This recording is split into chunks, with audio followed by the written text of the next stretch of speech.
Hey guys, I'm your host Random Guy 12345, and I just caught up to Kaiju number 8, and this series is it's mental.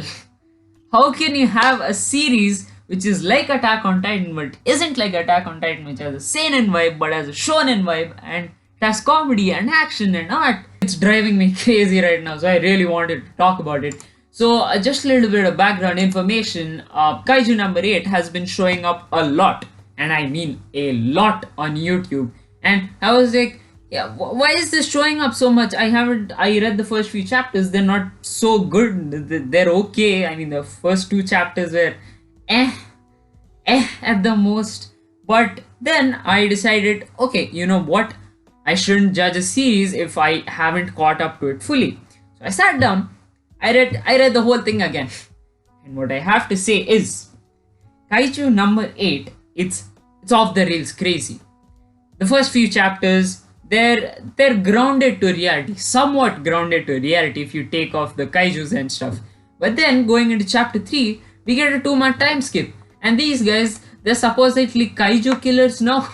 How crazy is this? They go from normal life, talking about kaijus, to becoming kaiju killers. This is, also look at this. The main character, Kafka, he accidentally swallows a monster and now he's a kaiju. A kaiju with resilience of 9 point something, and apparently resilience is the power scaling system of this universe, and if it's very high, you're a mega level monster. It just went from normal life to becoming a monster in a blink of an eye. And his sidekick kind of guy, he's like, wait, what is this? And he was just very surprised. And his sidekick again, he told Kafka, look man, you should try smiling in this monster form, maybe it'll help. But then he does, and not the best idea. Kaiju number 8, it has this transition into battle stuff, and again, it's not disappointing. This transition isn't disappointing, but it's what every shonen can be. It's what every shonen is, the epitome of a shonen basically. Now, another thing about Kaiju number 8 is, even though it has all of these tropes, the series is still amazing. But this man, Kafka, or at least the author, they bring so much variety to all of these tropes that it makes me feel that I'm experiencing this for the first time, my guy. This feels so crazy. Okay, but keeping all of that aside, let's move on to the art. The art is amazing. Look at this. The kaiju design for Kafka. It's a feast for the eyes. There's no unnecessary flashbacks, and I think everything just fits in perfectly. And let's talk about the main villain for a bit, alright? This man looks scary. That's what a main villain should look like.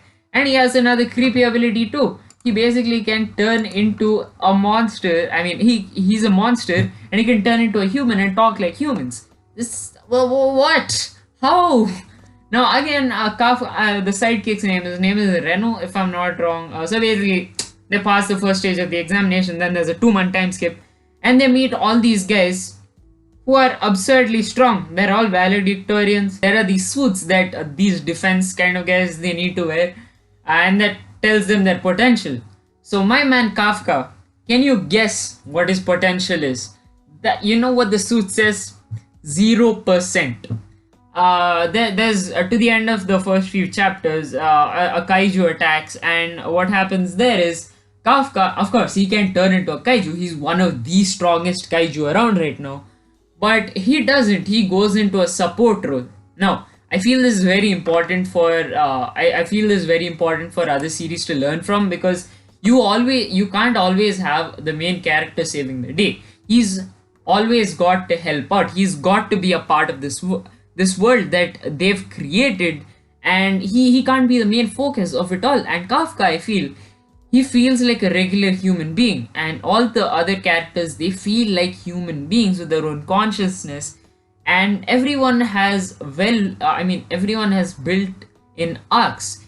They have their moments to shine, and they have their own moments of development, and I feel this is very important. Would I would I love to make more videos about it? Absolutely. This series is amazing. Would I make chapter reviews?